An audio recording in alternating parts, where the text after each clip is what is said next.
À Toulouse, le CalMIP, Centre de calcul régional, vient sous la houlette de Nicolas Renon et Jean-Luc Estivalaise de se doter d'un nouveau supercalculateur 5 fois plus puissant que celui qu'il remplace.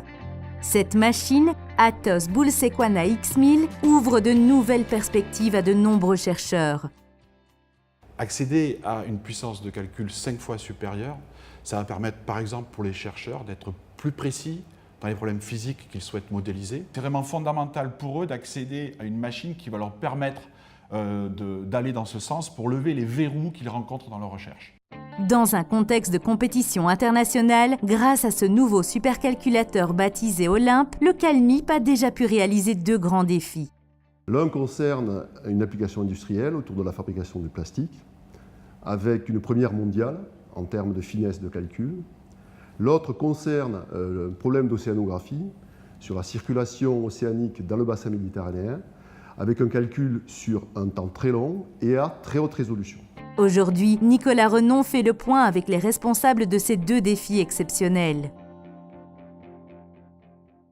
C'est dans ce cadre-là que l'on a mené cette simulation qui est une première mondiale sur un lit fluidisé à l'échelle industrielle avec un maillage extrêmement raffiné et en utilisant l'intégralité de votre supercalculateur Olympe.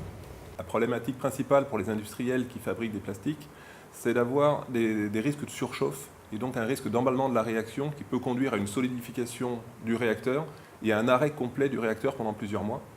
Et donc mener de telles simulations avec un tel niveau de détail permet d'aller capturer finement les structures, d'arriver à comprendre où localement on peut avoir ces problèmes de surchauffe. L'objectif de cette simulation très fine est d'éviter la paralysie de la production d'un coût faramineux pour les industriels. Dans un tout autre domaine, en océanographie, la puissance de calcul d'Olympe a là aussi permis de repousser les limites de la simulation. Grâce à Olympe, on a pu représenter à l'échelle de l'ensemble du bassin méditerranéen une grande variété d'échelles du mouvement des masses d'eau océaniques et en particulier des échelles très petites de quelques kilomètres. Donc simuler des courants d'aussi petite échelle va permettre de mieux représenter le développement de l'écosystème marin et en particulier le premier maillon de la chaîne alimentaire qui est le plancton.